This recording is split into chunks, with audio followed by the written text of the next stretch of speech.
Hello नमस्कार साथियों, आप सभी का दादू क्लासेज के यूट्यूब चैनल पर हार्दिक स्वागत है। हम राजस्थान की जियोग्राफी जो है चर्चा कर रहे थे और हमने पार्ट फर्स्ट और सेकंड में राजस्थान की स्थिति और सामान्य जो विस्तार है उसको हमने देखा था। आज हम आगे बढ़ते हैं और राजस्थान के भौतिक प्रदेश जो हैं उसको शुरुआत करते हैं।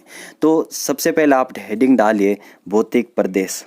आप हेडिंग डाल लीजिए राजस्थान के भौतिक प्रदेश और भौतिक प्रदेश की परिभाषा लिखिए। भौतिक प्रदेश कहते किसको हैं? भौतिक प्रदेश हम स्थल मंडल पर, जैसे कि हमारा जो धरती है उस पर हम बहुत सारे उच्चावच देखते हैं, जैसे कि पर्वत हो गया, पठार हो गया, मैदानों को देखते हैं, मरुस्थल को देखते हैं। अगर हम उन सब का उच्चावचों का किसी क्षेत्र विशेष के संदर्भ में अगर हम अध्ययन करेंगे तब हम उसको क्या कहेंगे? तब हम उसको भौतिक प्रदेश कहेंगे। तो आप इसकी हेडिंग डाल लीजिए कि भौतिक प्रदेश, इसकी आप परिभाषा लिखिए। स्थल मंडल पर, आप परिभाषा लिखिए, स्थल मंडल पर, स्थल मंडल पर, स्थल मंडल पर स्थित भौगोलिक उच्चावच, भौगोलिक उच्चावच जैसे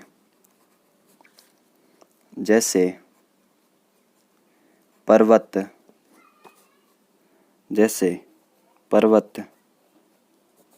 पठार,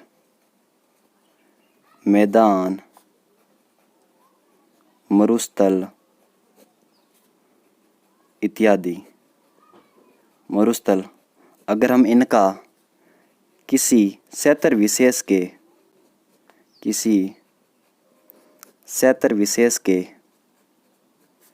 संदर्भ में, किसी क्षेत्र विशेष के संदर्भ में अध्ययन करते हैं, अध्ययन करते हैं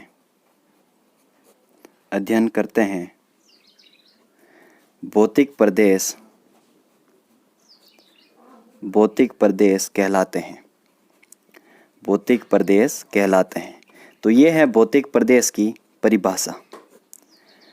अब हम देखते हैं कि जब हम भौतिक प्रदेश का विभाजन करते हैं तो उस विभाजन का आधार क्या क्या है, यानी भौतिक प्रदेश के विभाजन के आधार कौन कौन से हैं, जिसके आधार पर हम किसी भी क्षेत्र विशेष के जो भौगोलिक उच्चावच हैं उसका हम क्या करते हैं?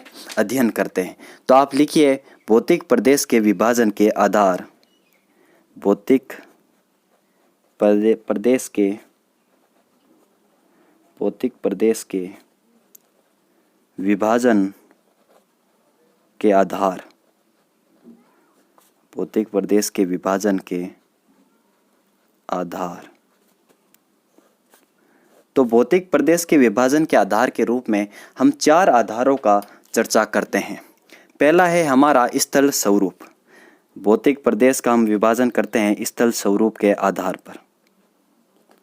स्थल स्वरूप का मतलब ये हुआ कि जैसे कि पर्वत हो गया, पठार हो गया, मैदान हो गया, मरुस्थल हो गया, तो अगर हम स्थल स्वरूप के आधार पर भौतिक प्रदेश का विभाजन करते हैं तो ये हमारा फर्स्ट विभाजन का आधार हो जाता है। पर्वत, पठार, मैदान। और आगे हम हरिमोहन सक्सेना देखेंगे उनके बारे में, तो वो जो हैं राजस्थान का विभाजन करेंगे वो इसी आधार पर करेंगे। तो यहाँ पर मरुस्थल होगा, मरुस्थल। तो ये हमारा हो जाता है स्थल स्वरूप। दूसरा आधार है दोस्तों भौगोलिक दशाएं। दूसरा आधार कौन सा है? भौगोलिक दशाएं। भौगोलिक दशाएं। भौगोलिक दशाएं में हम मृदा,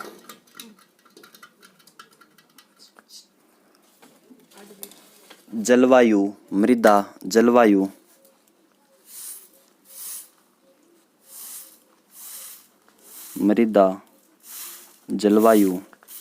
और वनस्पति को देखते हैं। मृदा, जलवायु और वनस्पति का हम देखते हैं। भौगोलिक दशाएं का मतलब ये है कि वहाँ पर किस प्रकार की मिट्टी स्थित है, किस प्रकार की वहाँ पर जलवायु है, और जलवायु होने की वजह से किस प्रकार की वहाँ पर वनस्पति पाई जाती हैं। अगर हम इसको मान के चलते हैं तो ये हमारा भौतिक प्रदेश के विभाजन का दूसरा आधार होता है। कौन सा? भौगोलिक दशाएं। अगला हमारा आधार है दोस्तों कृषि एवं फसल प्रारूप। कौन सा है? कृषि एवं फसल प्रारूप। आप लिखिए इसके बारे में, कृषि एवं फसल प्रारूप। अगर हम किसी भी क्षेत्र विशेष में किस प्रकार की कृषि पाई जाती हैं और किस प्रकार की वहाँ पर जो है फसल का प्रारूप देखने को मिलता है, तो उसके आधार पर भी हम भौतिक प्रदेश का क्या करते हैं? विभाजन करते हैं। अगला है हमारा चौथा आधार है विशिष्ट आर्थिक लक्षण। विशिष्ट आर्थिक का लक्षण का मतलब ये हुआ कि उस क्षेत्र में किस प्रकार का औद्योगिक विकास हुआ है, किस प्रकार के वहाँ पर हमें खनिज देखने को मिलते हैं, तो विशिष्ट आर्थिक लक्षण। विशिष्ट आर्थिक लक्षण, इसमें हम औद्योगिक जो संपदा है या फिर जो औद्योगिक जो क्षेत्र हैं, खनिज संपदा है, हम उसको मानते हैं आधार। तो औद्योगिक जो क्षेत्र हैं या फिर औद्योगिक जो विकास हैं और खनिज संपदा, वहाँ पर किस प्रकार के हमें खनिज प्राप्त होते हैं, तो उसके आधार पर भी हम भौतिक प्रदेश का विभाजन कर सकते हैं। तो ये था हमारा भौतिक प्रदेश के विभाजन के आधार। आगे बढ़ते हैं और आगे हम देखते हैं कि भाई जो हमारे राजस्थान का किस प्रकार एक तरीके से जो है विभाजन होता है, भौगोलिक विभाजन। तो आप हेडिंग डालिए राजस्थान का भौगोलिक विभाजन। राजस्थान का भौगोलिक,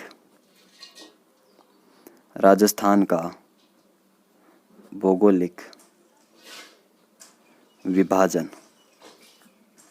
राजस्थान का भौगोलिक विभाजन। तो सर्वप्रथम जो है राजस्थान का भौगोलिक विभाजन किया था हमारे वीसी मिश्रा के द्वारा। तो वीसी मिश्रा के द्वारा राजस्थान का सर्वप्रथम भौगोलिक विभाजन किया गया था। तो आप लिखिए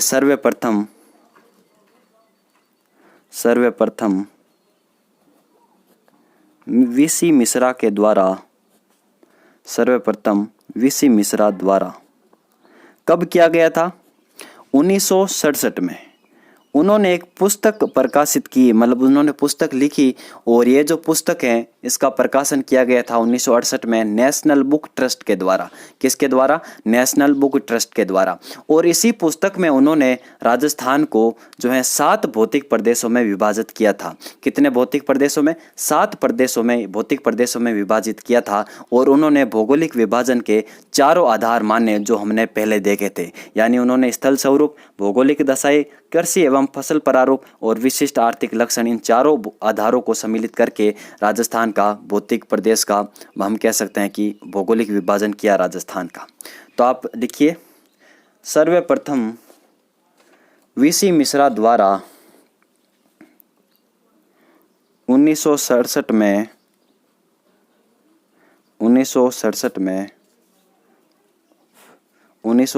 में राजस्थान का भूगोल, राजस्थान का भूगोल, राजस्थान का भूगोल, राजस्थान का भूगोल, जिसका प्रकाशन कोष्टक में लिख लीजिए, जिसका प्रकाशन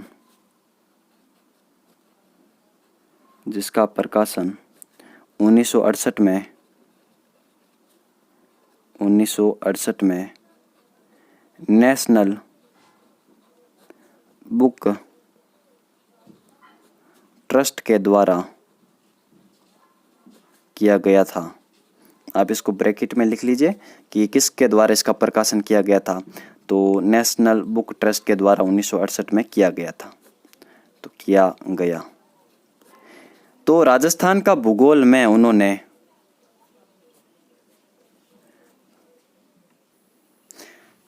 राजस्थान का भूगोल में उन्होंने राजस्थान को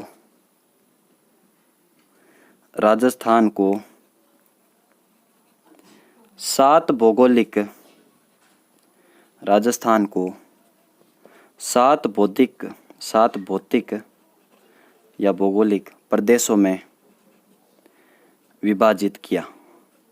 7 भौतिक प्रदेशों में उन्होंने राजस्थान को क्या किया था? विभाजित किया था। अब ये 7 भौतिक प्रदेश थे, कौन कौन से थे, हम इसके बारे में चर्चा करेंगे। लेकिन आप सबसे पहले लिख लीजिए कि वीसी मिश्रा जो थे उनके द्वारा किन भौगोलिक जो हैं आधारों को जो है ध्यान में रखकर उन्होंने राजस्थान का भौतिक प्रदेशों का हम कह सकते हैं कि विभाजन किया था। तो आप इनको हाईलाइट कर लीजिए, राजस्थान का भूगोल और वीसी मिश्रा। और ये उन्होंने 1967 में बुक लिखी थी जिसका प्रकाशन 1968 में होता है। तो आगे लिखिए आप कि जो वीसी मिश्रा थे उन्होंने कौन कौन से आधार अपनाए थे भौगोलिक प्रदेश का विभाजन करने के संदर्भ में। तो आप लिखिए इनके द्वारा जो हैं भौगोलिक विभाजन के आधार, कौन कौन से आधार उनके भौगोलिक विभाजन के रहे थे। तो भौगोलिक विभाजन के आधार, तो उन्होंने जो है इन चारों आधारों का जो है शामिल किया था। एक तो स्थल प्रारूप या स्थल स्वरूप जो हमने देखा था पहले, पर्वत, पठार, मैदान, मरुस्थल, इनके आधार पर उन्होंने अरावली पर्वतीय प्रदेश, पश्चिमी जो मरुस्थल प्रदेश उनको विभाजित करते हैं। फिर यहाँ पर कृषि प्रारूप आ जाएगा, कृषि प्रारूप, नहरी सिंचित प्रदेश जैसे ही उनको विभाजित करेंगे। फिर यहाँ पर लिखिए आप जलवायु के आधार पर, यहाँ पर जलवायु। और चौथा आप लिख लीजिए यहाँ पर औद्योगिक विकास, औद्योगिक विकास। तो ये उनके जो है विभाजन के आधार रहे थे, कृषि प्रारूप, स्थल स्वरूप और जलवायु और औद्योगिक विकास। तो ये उनके क्या रहे थे? ये भौगोलिक विभाजन के आधार रहे थे। तो अब उन्होंने कितने भागों में बांटा था राजस्थान को? तो आप उनके बारे में लिखिए। उन्होंने 7 प्रदेशों में विभाजित किया था, जिनमें हमारा सबसे पहले है कौन सा? नहरी क्षेत्र। तो आप नहरी क्षेत्र लिखिए, नहरी क्षेत्र, नहरी क्षेत्र।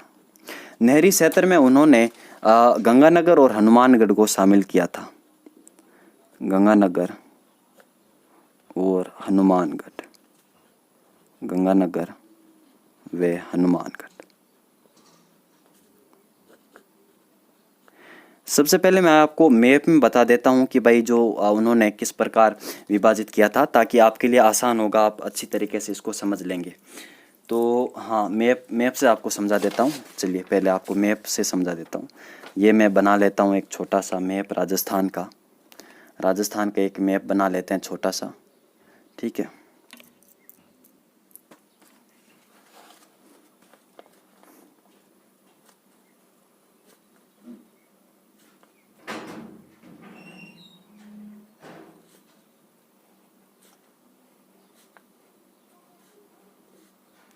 थोड़ा सा ऊपर नीचे हो सकता है मैप, लेकिन एक आइडिया लग जाता हमें मैप का।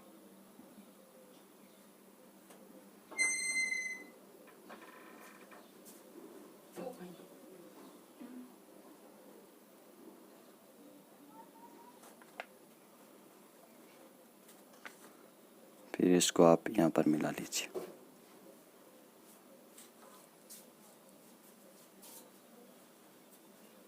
तो ये हमारा राजस्थान का मैप है, ऐसा मान के चलिए। तो यहाँ पर हमारा कौन सा जिला है? यहाँ पर हमारा गंगानगर जिला है और यहाँ पर हमारा हनुमानगढ़ जिला है। तो इन जिलों को उन्होंने किस में रखा? उन्होंने जो हमारा नहरी क्षेत्र था इसमें उनको शामिल किया था। तो ये हमारा क्षेत्र आ जाएगा नहरी में, NAHAR लिख कर छोड़ रहा हूँ, ठीक है ना। आगे मैं बताऊंगा आपको। नहरी क्षेत्र में उन्होंने विभाजित किया।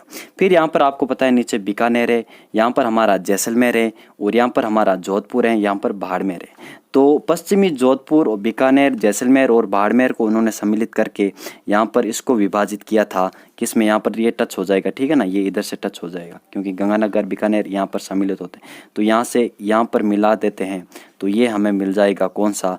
पश्चिमी मरुस्थल। तो अगर हम इसको कर देते हैं अलग तरीके से, तो ये हमारा बन जाता है कौन सा? पश्चिमी मरुस्थल।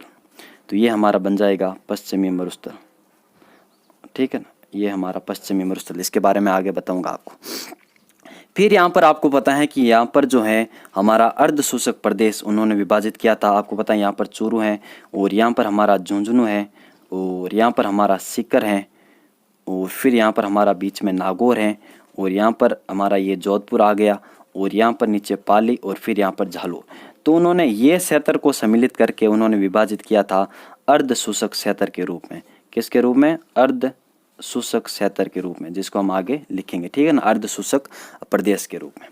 और फिर यहाँ पर नीचे जो है उन्होंने अरावली पर्वतीय प्रदेश का विभाजन किया, और इसमें उन्होंने जिले रखे थे। एक यहाँ पर नीचे छोटा सा जिला सिरोही, और यहाँ पर है हमारा उदयपुर, यहाँ पर हमारा जो है यहाँ पर उदयपुर, और यहाँ पर हमारा राजसमंद, और फिर यहाँ पर नीचे हमारा डूंगरपुर।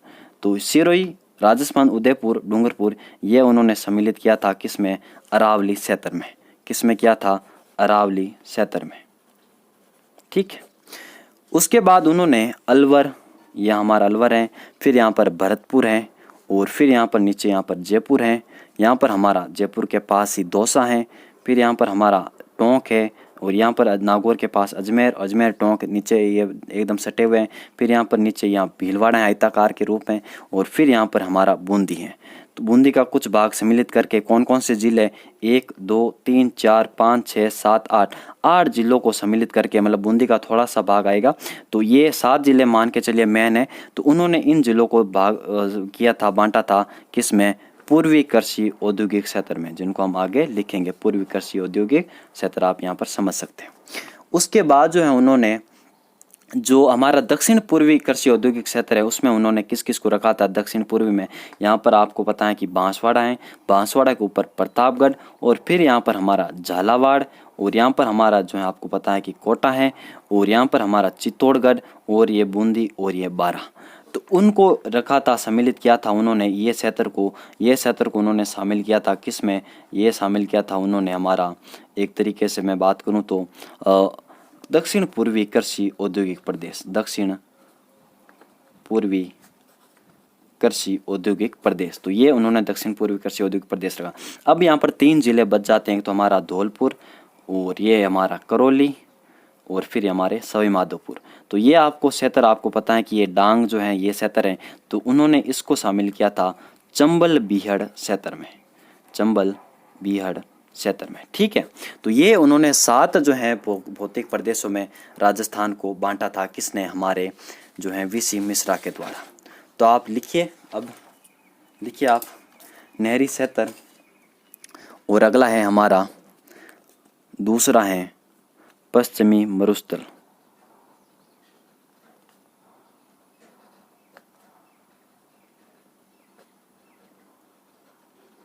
पश्चिमी मरुस्थल, और उसमें उन्होंने शामिल किया था हमारे बीकानेर को,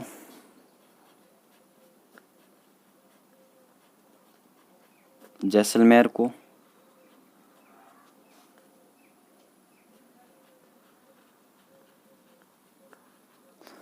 बाड़मेर को, और पश्चिमी जोधपुर को। क्योंकि पूर्वी जो जोधपुर हैं ये नागौर के जलवायु के समान ही है लगभग, तो ये पश्चिमी जोधपुर इसमें आता है। फिर यहाँ पर है हमारा कौन सा? तीसरा उन्होंने विभाजित किया था अरावली पर्वतीय प्रदेश के रूप में। तो आप लिखिए अरावली, अरावली प्रदेश, अरावली प्रदेश। और इसमें उन्होंने शामिल किया था हमारे, इसमें शामिल किया था, आप लिखिए सिरोही को,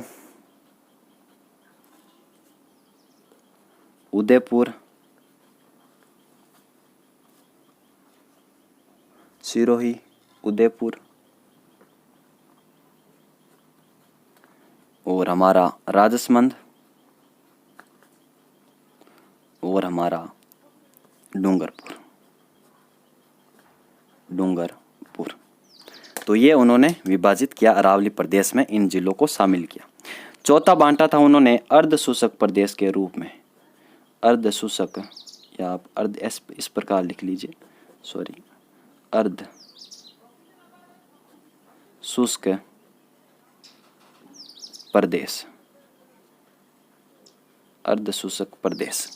और इसमें उन्होंने शामिल किया था चूरू को। चूरू के बाद हमारे जो हैं झुंझुनू को,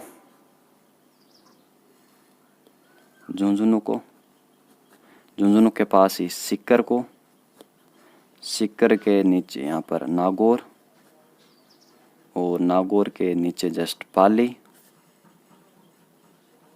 और पाली के पास ही उन्होंने शामिल किया था जालोर को।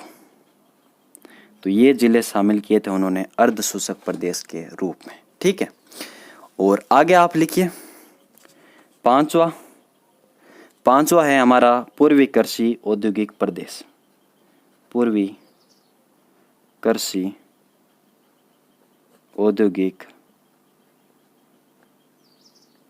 प्रदेश।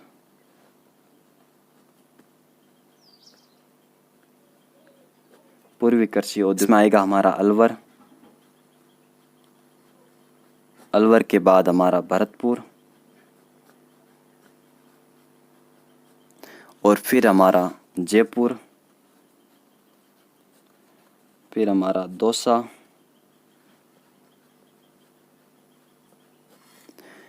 टोंक, अजमेर, भीलवाड़ा,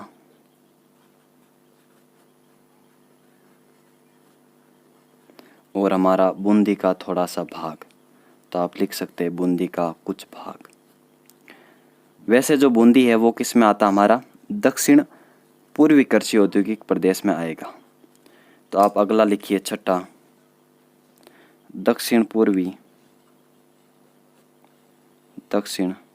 जो पूर्वी कृषि औद्योगिक प्रदेश, कृषि औद्योगिक प्रदेश। इसमें जो है उन्होंने शामिल किया था बांसवाड़ा को, बांसवाड़ा, फिर हमारा प्रतापगढ़, फिर हमारा चित्तौड़गढ़,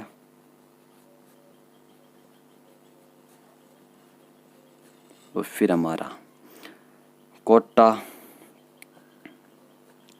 झालावाड़, फिर हमारा बूंदी। तो इन जिलों को शामिल किया गया है दक्षिण पूर्वी कृषि औद्योगिक प्रदेश में।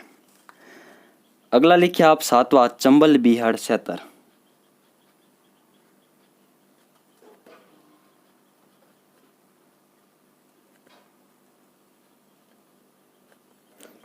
चंबल बीहड़ सैतर, इसमें उन्होंने धौलपुर और हमारा करौली को, फिर हमारा सवाई माधोपुर को,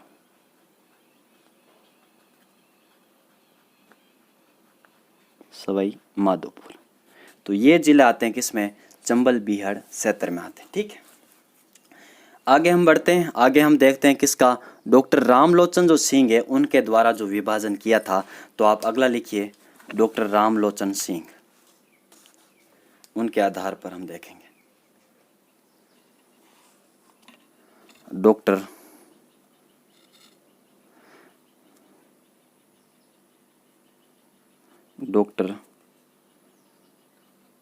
रामलोचन सिंह। वीसी मिश्रा का हमने देखा भौतिक प्रदेश, उन्होंने किस प्रकार जो है राजस्थान को विभाजित किया था 7 भौतिक प्रदेशों में। तो अब हम देखते हैं डॉक्टर रामलोचन सिंह। इनका हमें केवल इतना याद रखना है कि उन्होंने कब जो है वो विभाजन किया था, और इनके द्वारा जो है कितने वृहद प्रदेशों में या फिर उप प्रदेशों में और लघु प्रदेशों में विभाजित किया था। क्योंकि उनका थोड़ा सा जो विभाजन है थोड़ा सा जटिल है, जो एग्जाम में कम ही आता है, केवल नाम याद रखना। डॉक्टर रामलोचन सिंह ने 1971 में जो है विभाजन किया था, और उन्होंने जो है राजस्थान को कुछ हम कह सकते हैं कि अलग तरीके से विभाजित किया था। तो आपको लिखना है इसके बारे में। वैसे हम हरिमोहन सक्सेना जो है उनका विभाजन देखेंगे, लेकिन इसके बारे में भी आप लिख लीजिए थोड़ा सा। तो देखिए उन्होंने राजस्थान को जो मेन भागों में अगर मैं कहूँ बांटा था,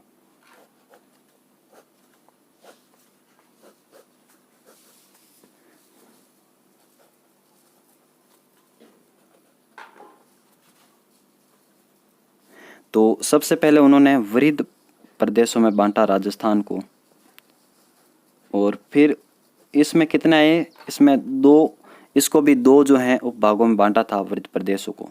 फिर यहाँ पर उप प्रदेश आते हैं, और उन्होंने राजस्थान के कितने उप प्रदेश बताए, उन्होंने 4 उप प्रदेशों में राजस्थान को बांटा। फिर यहाँ पर लघु प्रदेश बताए उन्होंने, और वो कितने थे, वो थे हमारे 12। कितने थे, 12 थे। तो देख लीजिए वृहद प्रदेश कौन कौन से थे। लघु प्रदेश तो हमें याद नहीं रखने, लेकिन वृहद प्रदेश आप याद रख सकते हैं। एक तो उन्होंने अरावली पर्वतीय प्रदेश में विभाजित किया था, अरावली को अलग कर दिया उन्होंने, तो अरावली पर्वतीय प्रदेश। कुल मिला के ये है कि उन्होंने स्थल स्वरूप के आधार पर बांट दिया था। एक में तो उन्होंने पर्वत और पठार को रख दिया, और दूसरी तरफ उन्होंने मैदान और मरुस्थल को रख दिया किसमें, उपप्रदेशों में, और बाकी जो भी बचे उन्होंने लघु प्रदेश में डाल दिए थे। और दूसरा यहाँ पर आते हैं वृहद प्रदेश में दक्षिण जो पूर्वी पठार देखने को मिलता है, हाड़ौती का पठार, तो ये आता है दक्षिण पूर्वी पठारी प्रदेश।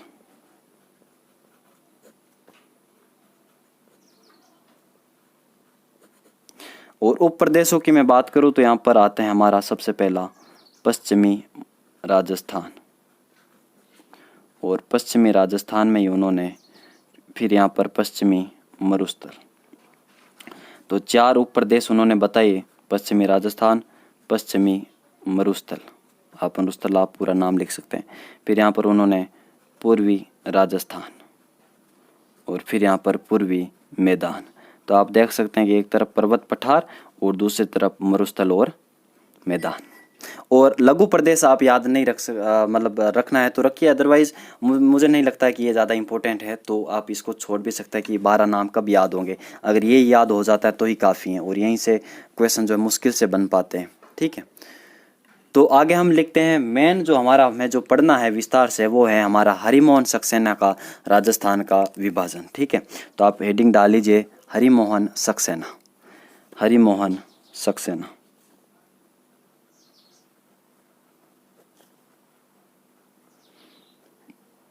हरिमोहन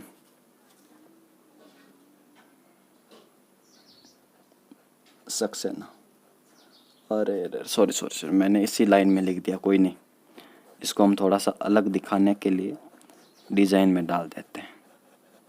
ठीक है, तो हरिमोहन सक्सेना उन्होंने जो है 1994 में, कब, 1994 में,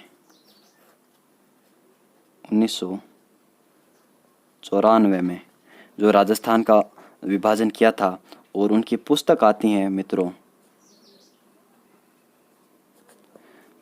कौन सी, राजस्थान का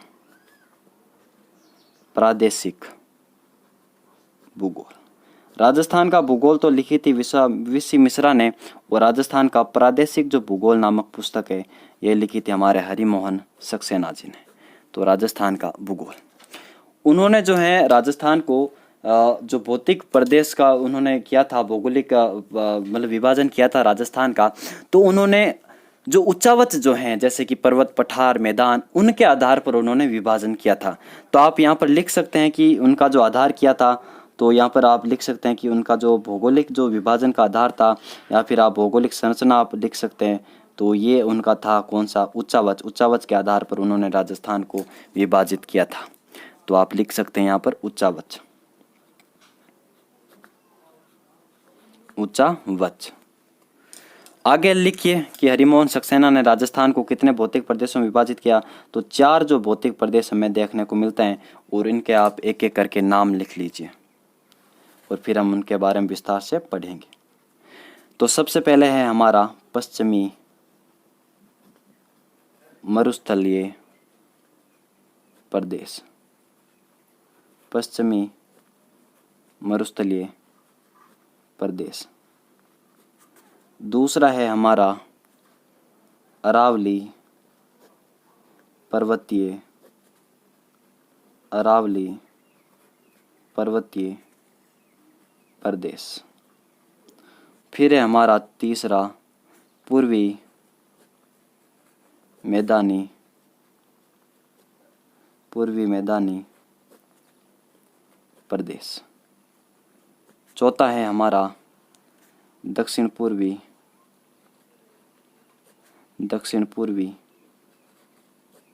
पठारी प्रदेश, दक्षिण पूर्वी पठारी प्रदेश। तो ये हरिमोहन सक्सेना का क्या है, भौगोलिक विभाजन राजस्थान का।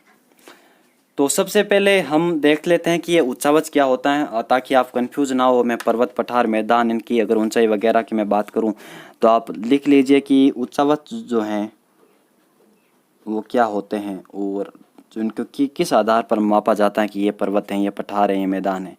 तो आप लिख सकते हैं कि उच्चावच को हम समुद्र तल की से ऊंचाई के आधार पर मापते हैं, समुद्र तल से ऊंचाई के आधार पर मापते हैं।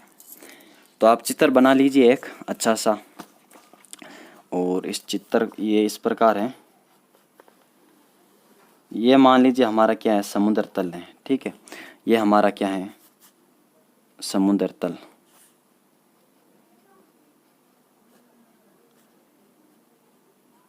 अब ये हमारा समुद्र तल है, जो कहाँ से मापा जाता है, ये चेन्नई से। चेन्नई का जो तट है वहाँ से हम समुद्र तल को मानते हैं, वहाँ पर मानते हैं कि भाई ये 0 है, 0 मीटर ऊंचा, ठीक है। तो सबसे पहले हम देखते हैं कि धरातल ऊंचाई के आधार पर हम बांटते हैं स्थल स्वरूप को। तो 300 मीटर तक की अगर ऊंचाई है, 300 मीटर तक की ऊंचाई, तब हम उसको क्या कहेंगे, तब हम उसको मैदानी प्रदेश कहेंगे। मैदानी प्रदेश 0 से 300 मीटर तक मैदानी प्रदेश है। फिर यहाँ पर हमें 600 मीटर तक दिखाई देगा, यानी 300 0 से लेकर जो 600 मीटर तक, यानी 300 मैदानी प्रदेश से 300 मीटर ऊंचा होगा। तो ये हमारा होगा 600 मीटर तक। ये कौन सा होगा, हमारा पठारी प्रदेश। पठार और पर्वत में यही अंतर है कि जो पर्वत या पहाड़ी होती हैं उसका जो ऊपरी जो किनारा या ऊपरा जो मुंह होता है वो एक तरीके से तीखा होता है, लेकिन पठार की मैं बात करूं तो उसका मुंह जो होता है वो संकरा, मतलब एक तरीके से समतल होता है। ये आप समतल देख सकते हैं। तो ये क्या है, ये पठार है जो 300 से 600 मीटर की ऊंचाई तक होता है, या फिर 0 से 600 मीटर तक, जो मैदान से 300 मीटर ऊंचा होता है। फिर हम 1800 मीटर तक मानते हैं कि भाई 1800 मीटर, यानी 0 समुद्र तल से 1800 मीटर तक, तब हम उसको देखते हैं, क्या हम उसको देखते हैं पहाड़ी। क्या देखते हैं हम उसको, पहाड़ी देगा। आप अच्छी पहाड़ी बना सकते हैं यहाँ पर। तो ये हमारी है पहाड़ी, ये पहाड़ी है। कितनी ऊंची है पहाड़ी, ये है 1800 मीटर, 1800 मीटर। फिर यहाँ पर है पहाड़, जो कितना ऊंचा है, जो 2700 मीटर ऊंचा है। कितना है, 2700 मीटर ऊंचा है, और उसको हम क्या कहेंगे, पहाड़, 2700 मीटर। फिर अगर 2700 मीटर से भी अधिक ऊंचा है तो हम उसको नाम क्या देंगे, उसको हम क्या कहेंगे, पर्वत कहेंगे, पर्वत कहेंगे। तो ये हमारा क्या है, पर्वत है। और इसकी ऊंचाई की मैं बात करूं तो 2700 मीटर से क्या होगी, अधिक होगी, 2700 मीटर से अधिक होगी। तो ये था हमारा उच्चावच, जो हम समुद्र तल के आधार पर मापते हैं। तो आगे बढ़ते हैं। अब हम देखते हैं कि भाई हमारे राजस्थान में कितना प्रतिशत जो है मैदान है, कितना प्रतिशत हमारे यहाँ पर पठार है, और कितने प्रतिशत हमारे यहाँ पर्वत श्रृंखला है, और कितने यहाँ पर निम्न भूमि क्षेत्र हैं। तो आप लिखिए सबसे पहले कि राजस्थान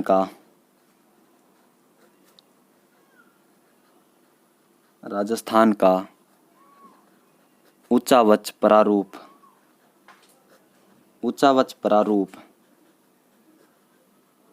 के अनुसार, उच्चावच प्रारूप के अनुसार भौगोलिक प्रदेश,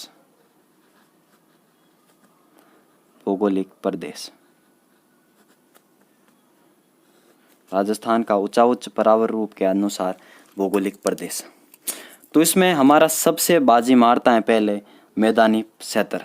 तो मैदानी प्रदेश हमारे राजस्थान में कितना है, वो है 51%। आप जानते हैं कि जो हमारा मरुस्थल है वो भी एक मैदानी प्रदेश ही है। हालांकि उसमें बंजर होने के कारण कुछ आर्थिक गतिविधियां नहीं हो पाती, कृषि वगैरह, अनुपजाऊ भूमि होने की वजह से, वर्षा जो है कम होने की वजह से, तो है तो वो मैदानी क्षेत्र ही।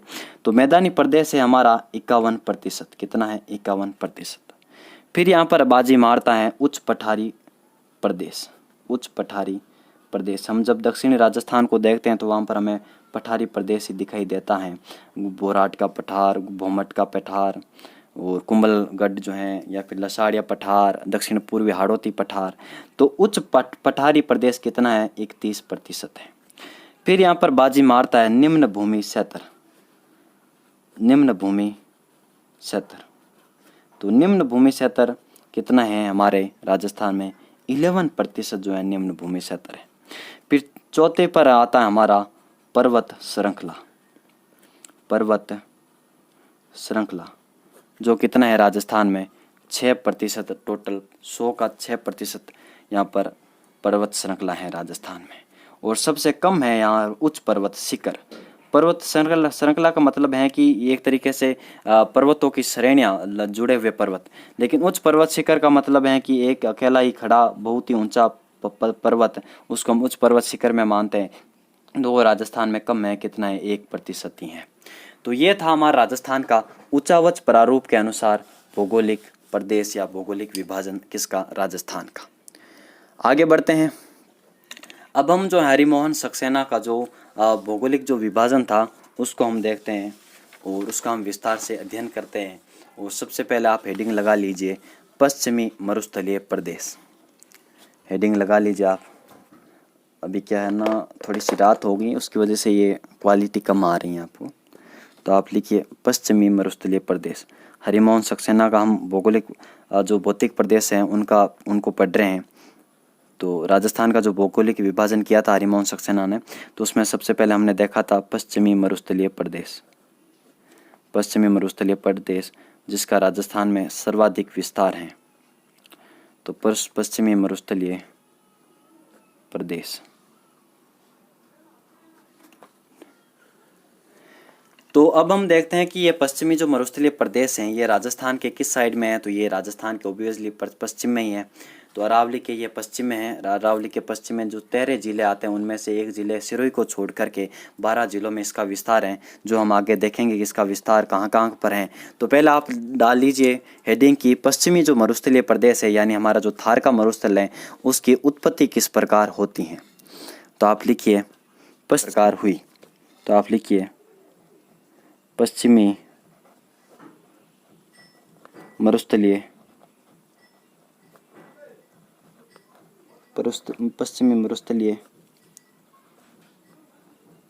प्रदेश की उत्पत्ति। पश्चिमी मरुस्थलीय प्रदेश की उत्पत्ति। तो इसके संदर्भ में हमें लिखना है कि ये जो है थार का मरुस्थल यानी पश्चिमी मरुस्थलीय प्रदेश, थार का मरुस्थल यानी पश्चिमी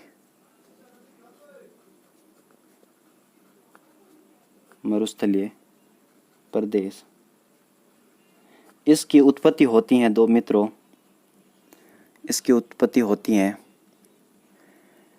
नूतन महाकल्प यानी जो नियोजोइक एरा है, नियोजोइक एरा,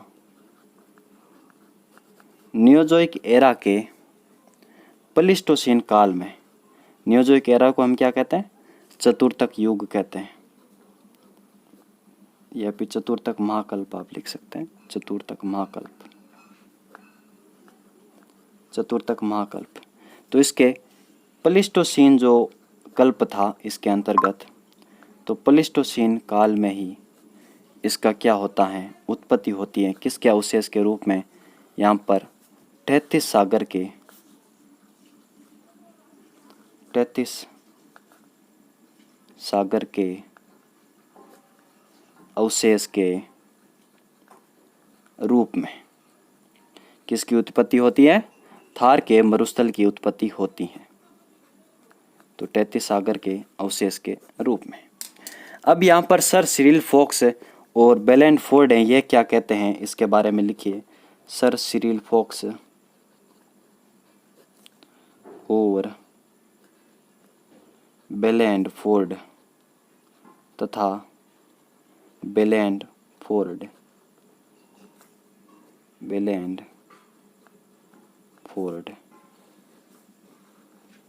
के अनुसार, के अनुसार, के अनुसार। तो उन्होंने कहा कि भाई आपका जो मेसोजोइक एरा है, मेसोजोइक यानी टर्शियरी जो काल है, मेसोजोइक एरा, या फिर इसको हम चतुर्थक नहीं तृतीयक, तृतीयक या टर्शियरी महाकल्प कह सकते हैं। तो तृतीयक महाकल्प के जो क्रिटेशियस हैं, जुरेसिक हैं, क्रिटेशियस, जुरेसिक, पहले यहाँ पर जुरेसिक लिख लीजिए आप, Jurassic, Jurassic, Cretaceous, Cretaceous, Jurassic, यहाँ पर बीच में ट्रियासिक भी आएगा, आप उसको छोड़ सकते हैं कि जुरेसिक, क्रिटेशियस, क्रिटेशियस से लेकर ये कल्प हैं इस महाकल्प के अंतर्गत। तो यहाँ से लेकर के जो नियोजोइक एरा था, नियोजोइक एरा जो हमने देखा कि नियोजोइक एरा यानी चतुर्थक महाकल्प के इयोसीन तक, इसका जो कल्प आता है नियोजोइक एरा का, इयोसीन तक हमें यहाँ पर 33 सागर था, यानी थार के मरुस्थल के नीचे क्या था, समुद्र था। थार के मरुस्थल के नीचे यहाँ पर समुद्र था। थार का मरुस्थल यहाँ पर समुद्र के नीचे था, सॉरी, थार का मरुस्थल होगा समुद्र के नीचे। तो थार का जो मरुस्थल है ये समुद्र के नीचे था। जैसे जैसे यहाँ पर जो प्लीस्टोसीन काल आता है, यानी मैंने आपको बताया था कि प्लीस्टोसीन काल में इसकी उत्पत्ति होती है। तो जैसे जैसे प्लीस्टोसीन काल आता है नियोजोइक एरा का, वैसे वैसे जो समुद्र था यहाँ से 33 सागर क्या हटता है, 33 सागर यहाँ से पीछे हटने लगता है। 33 सागर या 33 जो समुद्र हैं वो यहाँ से पीछे हटने लगता है। 33 सागर पीछे हटने लगता है। फिर जो है यहाँ पर पीछे हट जाता है, और फिर यहाँ पर आपको पता है कि मानव जाति आती है 10,000 साल पूर्व यहाँ पर। तो इसके बाद यहाँ पर जो है क्या होता है, मानवीय क्रियाकलापों के द्वारा, मानवीय क्रियाकलाप कौन कौन से हैं, तो यहाँ आप इसमें जो है योगदान देख सकते हैं कि थार का मरुस्थल किस प्रकार बना। तो मानवीय क्रियाकलापों जैसे हमारा अतिचारण हो गया, ज़्यादा जो है पशुओं को यहाँ पर चराया गया, अतिचारण हो गया। भाई यहाँ पर जैसे यहाँ पर समुद्र था, और उसके बाद आप देख सकते हैं कि जो है काफ़ी यहाँ पर रही होगी फ्लोरा एंड फोना। तो यहाँ पर अतिचारण हुआ, फिर यहाँ पर जो पेड़ पौधे थे उनको काट लिया गया, निर्वनीकरण हुआ। यहाँ पर मृदा और जल का जो अनुचित प्रबंधन हुआ, एक तरीके से ख्याल नहीं रखा गया मृदा का, जल का। तो ये आप पहले की पीढ़ी में देख ही सकते हो कि वो इसको जो है प्रकृति का वरदान मान के इसका उपयोग करते आए। लेकिन आज की जो पीढ़ी है ये इसको प्रकृति का मतलब हम कह सकते हैं कि वरदान नहीं मानती है, जबकि इसको जो है एक तरीके से अब इनका प्रबंधन करना शुरू हो गया है। तो पहले वाली जो पीढ़ी है वो प्रकृति का थोड़ा सा ज़्यादा यूज़ करती थी और प्रकृति के ज़्यादा नज़दीक थी। लेकिन कहीं कहीं हमें उदाहरण देखने को मिलते हैं, जैसे कि जाम्बोजी जो संत हैं वो प्रकृति के प्रेमी थे, तो उन्होंने पेड़ों को काटने से बचाया। लेकिन एक कम ही ऐसे संत हुए जिन्होंने ये ऐसा काम किया था, और ज़्यादातर जो समाज था वो पेड़ों को, या हम कह सकते हैं वैसे पूजते तो थे, लेकिन एक तरीके से जो है अनुचित यहाँ पर प्रबंधन हुआ था। ठीक है, उसके कारण ही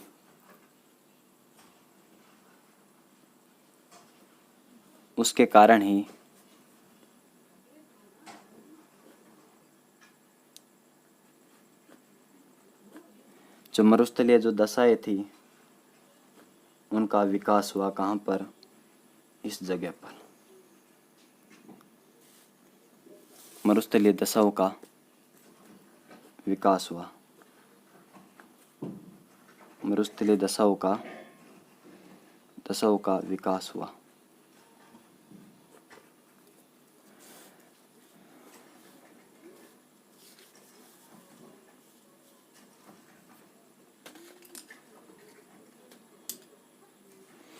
अगली मैं बात करूं, फिर हमारा आते हैं कि भाई क्या ये थार का मरुस्थल जो है 33 सागर का अवशेष था क्या, तो इसके हमें प्रमाण देने पड़ते हैं। तो आप सबसे पहले हेडिंग डालिए कि थार का मरुस्थल 33 सागर का, थार का मरुस्थल 33 सागर का अवशेष हैं, 33 सागर का अवशेष हैं, जिसके प्रमाण निम्नलिखित हैं। तो हमें प्रमाण बताना है कि भाई हाँ यहाँ पर क्या था, थार का मरुस्थल के नीचे यहाँ पर पहले 33 सागर था।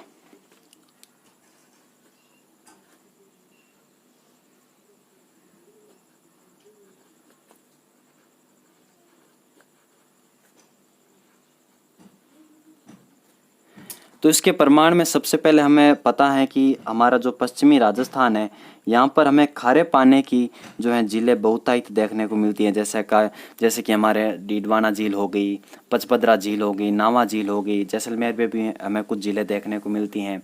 तो सांबर झील यहाँ पर होगी। तो ये जो झीलें हैं, वैसे सांबर झील जो है यहाँ अजमेर के आसपास के वाले क्षेत्र में आएगा, लेकिन फिर भी हम कह सकते हैं कि एक तरीके से वहाँ पर खारा पानी है। तो ये जो है पश्चिमी जो मरुस्थलीय प्रदेश में यहाँ पर खारे पानी की जो है बहुत सारी झीलें हैं।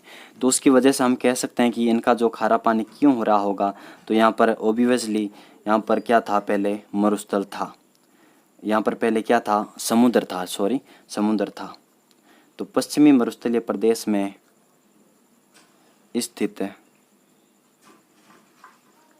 खारे पानी की झीलें जो प्रमाण देती हैं, जो सबूत देती हैं कि यहाँ पर पहले समुद्र था और यहाँ से नमक वगैरह बहुत निकलता है। तो ये खारे पानी की झीलें का हमें प्रमाण देती हैं कि भाई यहाँ पर समुद्र था। दूसरा यहाँ पर यह है कि जो टर्सरी जो कालीन है, तृतीयक जो महाकल्प है, उस कालीन की टर्शियरी कालीन जो अवसादी जो चट्टानें हैं, टर्शियरी कालीन जो अवसादी चट्टानें हैं, उनमें हमें देखने को मिलता है कौन कौन से जीवाश्म खनिज हमें देखने को मिलते हैं, जो है हमारा कोयला, पेट्रोलियम, प्राकृतिक गैस। इनके भंडार हमें कहाँ देखने को मिलते हैं, जैसलमेर, बाड़मेर, बीकानेर वाला जो क्षेत्र है, यहाँ पर हमें कोयला, पेट्रोलियम, प्राकृतिक गैस, इनके भंडार देखने को मिलते हैं। तो ये क्या है, ये जीवाश्म खनिज है। जीवाश्म खनिज का मतलब ये है हुआ कि ये जो खनिज है किसी जीव के नीचे दबने से ही बनता है। तो ये जो यहाँ पर पेट्रोलियम निकलता है, तो इसका मतलब यही हुआ कि यहाँ पर पहले समुद्र था और समुद्री जो जीव है वो नीचे दब गए थे और उनका कालांतर में जो है तापीय परिवर्तन होता है, तो उसकी वजह से क्या ये जो है पेट्रोल में बदल जाते हैं। और यहाँ पर प्राकृतिक गैस के भी भंडार मिलते हैं और यहाँ पर कोयला के भंडार मिलते हैं, जैसे कि बीकानेर वाला क्षेत्र हो गया, बाड़मेर वाला क्षेत्र हो गया। तो इस क्षेत्र में ये मान सकते हैं कि यहाँ पर पहले जो फ्लोरा एंड फोना जो है वनस्पति ज़्यादा थी और उनके दबने से यहाँ पर क्या हुआ, कोयला जो है यहाँ पर आज हमें देखने को मिलता है। तो ये सब कुछ जीवाश्म खनिज देखने को मिल रहे हैं, तो इसका मतलब यही हुआ कि यहाँ पर जो है पहले समुद्र था। तो आप लिखिए टर्शियरी कालीन अवसादी चट्टानों में, टर्शियरी कालीन अवसादी चट्टानों में जीवाश्म खनिज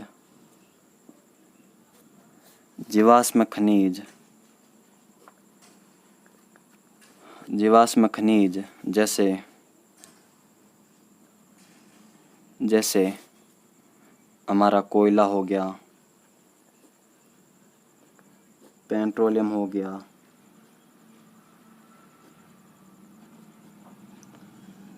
हमारा प्राकृतिक गैस हो गया, तो इनके हमें भंडार इस जगह पर देखने को मिलते हैं।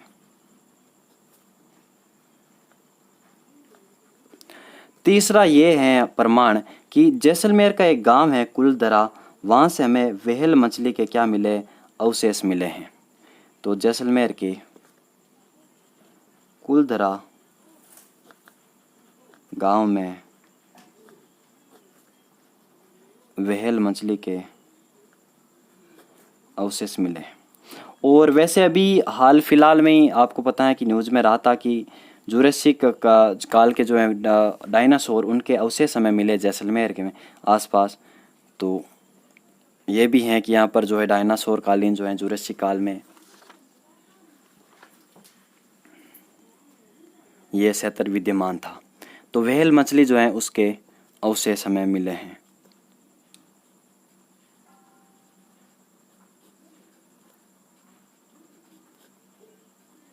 व्हेल मछली के अवशेष मिले हैं, व्हेल मछली के अवशेष मिले हैं। तो ये था कि भाई तैतीस सागर का ये अवशेष हैं, और इसके अगर हमें प्रमाण पूछ लिया जाए तो ये 3 प्रमाण काफ़ी होंगे कि यहाँ पर खारे पानी की झीलें हैं, यहाँ पर जो है जीवाश्म खनिज देखने को मिलते हैं, और यहाँ पर हमें कुलदरा गांव में व्हेल मछली जो है उसके अवशेष देखने को मिलते हैं। और आकलवुड फॉसिल पार्क हैं वो हम आगे देखेंगे, यहीं पर हैं। आगे लिखिए कि कुछ भूगोल विशेषज्ञ ये मानते हैं कि भाई ये थार का जो मरुस्थल है ये तैतीस सागर का अवशेष नहीं है, बल्कि ये सारा मरुस्थल का भाग है। तो कुछ भूगोल विशेषज्ञ ये भी मानते हैं कि ये जो है तैतीस सागर का भाग नहीं होकर के ये जो है सारा मरुस्थल का भाग है, या फिर मेरा मतलब कि तैतीस सागर का अवशेष ना होकर के सारा मरुस्थल का जो है भाग है। तो लेकिन ये जो मान्यता है ये गलत है। क्यों गलत है? क्योंकि एक तरीके से मैं बात करूँ सारा मरुस्थल में तो हमें वहाँ पर जो माइकोसिस्ट जो चट्टान है वो देखने को नहीं मिलती है, बल्कि थार के मरुस्थल में हमें माइकोसिस्ट चट्टानें देखने को मिलती हैं। माइकोसिस्ट चट्टानें क्या होती हैं? ये चट्टानें होती हैं दोस्तों, इनमें जो मैग्नीशियम और पोटेशियम, जो ब्रोमियम है और कैल्शियम, इन तत्वों की जो है अधिकता होती है। किन किन की? मैग्नीशियम की, पोटेशियम की, ब्रोमियम की, कैल्शियम की। जिन चट्टानों में इन तत्वों की अधिकता होती है तो हम उसको माइकोसिस्ट चट्टान कहते हैं, और ये जो है थार के मरुस्थल में पाई जाती हैं, जबकि ये सारा मरुस्थल में ये नहीं पाई जाती हैं।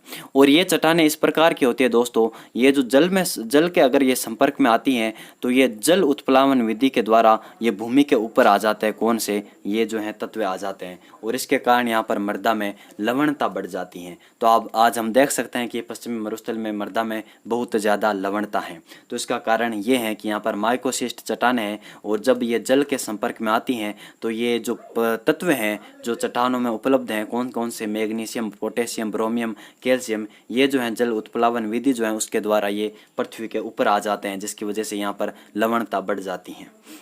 तो ये चट्टानें केवल हमें थार के मरुस्थल में देखने को मिलती है, ये हमें वहाँ पर जो हमारा था सारा मरुस्थल वहाँ पर हमें देखने को नहीं मिलता है।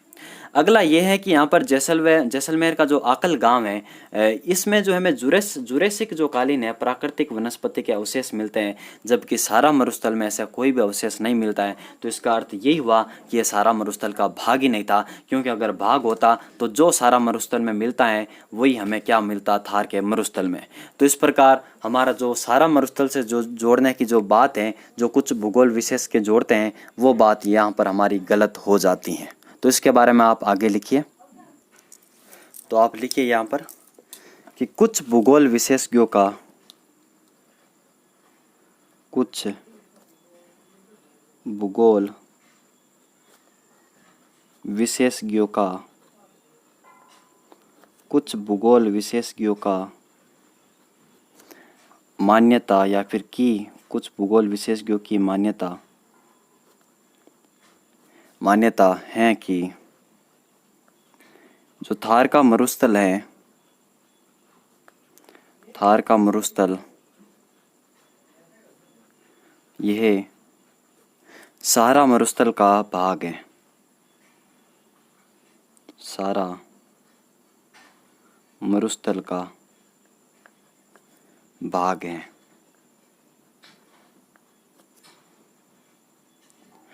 परंतु यह मान्यता असत्य है। मैंने बताया था कारण कि यह क्यों असत्य है, परंतु यह मान्यता असत्य है, क्योंकि थार के मरुस्थल में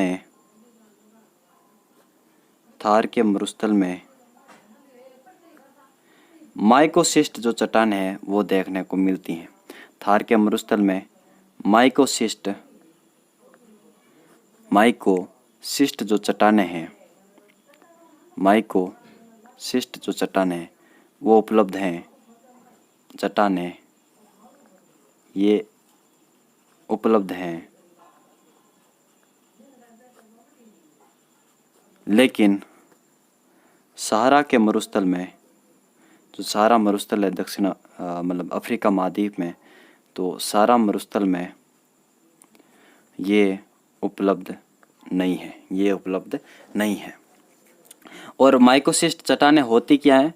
तो ये चट्टानें होती हैं मैग्नीशियम और हमारा जो पोटेशियम है और हमारा ब्रोमियम और हमारा कैल्शियम, इन तत्वों की क्या होती हैं, ये तत्व पाए जाते हैं, ये तत्व या फिर इनकी प्रधानता होती है, तत्व पाए जाते हैं, तत्व पाए जाते हैं। और इन तत्वों पाए जाते हैं तो ये चट्टानें, माइकोसिस्ट चट्टानें, ये जब जल के संपर्क में आती हैं, जब ये जल के संपर्क में आती हैं तो जल के संपर्क में आने से ये जो तत्व हैं मैग्नीशियम, क्या पोटेशियम, ब्रोमियम और कैल्शियम, ये जल उत्प्लावन विधि से, कौन सी विधि से? जल उत्प्लावन जो हमारी विधि होती हैं उससे, जल उत्प्लावन विधि से ये तत्व कहाँ पर आ जाते हैं? जमीन पर आ जाते हैं। कौन कौन से? मैग्नीशियम, पोटेशियम, ब्रोमियम और कैल्शियम जमीन पर आ जाते हैं, जमीन पर आ जाते हैं। और जमीन पर आ जाते हैं कौन से तत्व? ये मैग्नीशियम, जो पोटेशियम वगैरह है।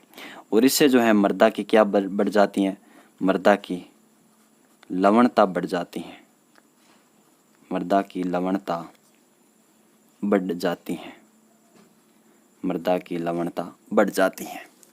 और दूसरी ये माना जाता है कि यहाँ पर आकल गांव है, वहाँ पर हमें जुरेसिक कालीन जो प्राकृतिक वनस्पति के अवशेष मिले हैं, जबकि सारा मरुस्थल में ऐसा कुछ भी नहीं मिला है। तो आप लिखिए दूसरा हमारा क्या कारण है जिसकी वजह से इसको सारा का मरुस्थल का भाग नहीं मानेंगे। तो जैसलमेर का आकल गांव है, आकल गांव कहाँ पर? जैसलमेर में, जैसलमेर में। तो इस गांव में जहाँ पर राष्ट्रीय जीवाश्म पार्क स्थित है, आकलवुड फॉसिल पार्क, राष्ट्रीय जीवाश्म पार्क, और इसमें जो है हमें यहाँ पर जुरेसिक जो कालीन है, जुरेसिक कालीन, जुरेसिक कालीन, ये हमें प्राकृतिक, जुरेसिक कालीन जो प्राकृतिक वनस्पति हैं उसके हमें यहाँ पर अवशेष मिले हैं। और यहाँ पर डायनासोर वगैरह इनके भी पदचिन्ह मिले हैं, तो अवशेष मिले हैं। तो इसकी वजह से जो है सारा मरुस्थल में ऐसा कोई भी प्रमाण नहीं मिला है। तो इसकी वजह से हो जाएगा कि सारा मरुस्थल का ये भाग नहीं है, तो ये सारा मरुस्थल में नहीं मिले। अब यहाँ पर हम देखते हैं कि तो फिर ये थार का मरुस्थल ये किसका भाग है? तो ये जो दोस्तों ये ग्रेट पैलियो आर्कटिक जो अफ्रीका है, अफ्रीका मरुस्थल, ग्रेट पैलियो आर्कटिक अफ्रीका मरुस्थल, उसका ये पूर्वी भाग है। ये ग्रेट पैलियो आर्कटिक अफ्रीका मरुस्थल क्या है? तो ये दोस्तों इसका जो विस्तार है ये उत्तरी अफ्रीका यानी वहाँ से होते हुए फिर यहाँ पर फिलिस्तीन, अरब और ईरान होता हुआ ये भारत के उत्तर पश्चिम के पंजाब, हरियाणा और राजस्थान, गुजरात राज्यों में विस्तृत है। ये जो है ये ग्रेट पैलियो आर्कटिक यहाँ पर अफ्रीका मरुस्थल का विस्तार है। तो ये जो आते हैं इतनी जगह कहाँ कहाँ से शुरू होकर? उत्तरी अफ्रीका से लेकर के यानी मिस्र वाला जो क्षेत्र है वहाँ से लेकर के ये फिलिस्तीन, अरब जो है वहाँ से होता हुआ है यानी सऊदी अरब वगैरह वहाँ से होता हुआ अरब, ईरान तक आता है। और फिर यहाँ पर ये भारत के उत्तर पश्चिम के भाग तक आता है यानी पंजाब, हरियाणा और राजस्थान और गुजरात जो राज्य है वहाँ पर ये विस्तृत है। और ग्रेट जो पैलियो आर्कटिक अफ्रीका मरुस्थल है उसी को उत्तरी अफ्रीका में कहा जाता है सारा मरुस्थल, और अरब, ईरान देशों में इसको कहा जाता है कबीर कहा जाता है, और पाकिस्तान में इसको चेलिस्तान कहा जाता है, और भारत में इसको थार का मरुस्थल कहा जाता है। तो ग्रेट पैलियो आर्कटिक अफ्रीका मरुस्थल के ये सारे क्या हैं? ये भाग है। इन सब को जो है एक मरुस्थल में मतलब सम्मिलित कर लिया है, क्योंकि ये एक ही मतलब तरीके से हम कह सकते हैं कि स्थिति में विद्यमान है। तो आप इसके बारे में लिख सकते हैं कि थार का जो मरुस्थल है वो ग्रेट पैलियो आर्कटिक मरुस्थल का पूर्वी भाग है। तो लिखिए आप थार का मरुस्थल, थार का मरुस्थल great palaeo Arctic Africa, Arctic Africa मरुस्थल का भाग है। ये जो मरुस्थल हैं ये हमारा उत्तरी अफ्रीका से शुरू होकर के उत्तरी अफ्रीका से फिलिस्तीन, अरब, फिलिस्तीन, ईरान होता हुआ यह भारत के उत्तर पश्चिमी जो राज्य हैं, उत्तर पश्चिमी भाग में, यानी उत्तर पश्चिम के यहाँ पर हमें पंजाब, हरियाणा और राजस्थान और ये गुजरात, इन राज्यों में ये विस्तृत हैं, कौन सा मरुस्थल? ग्रेट पैलियो आर्कटिक अफ्रीका मरुस्थल विस्तृत है। और ग्रेट पैलियो आर्कटिक मरुस्थल के अलग अलग भाग हैं। इसको अब उत्तरी अफ्रीका में तो कहा जाता है, अब उत्तरी अफ्रीका में इसको सारा मरुस्थल कहा जाता है, सारा मरुस्थल। फिर यहाँ पर जो हमारा अरब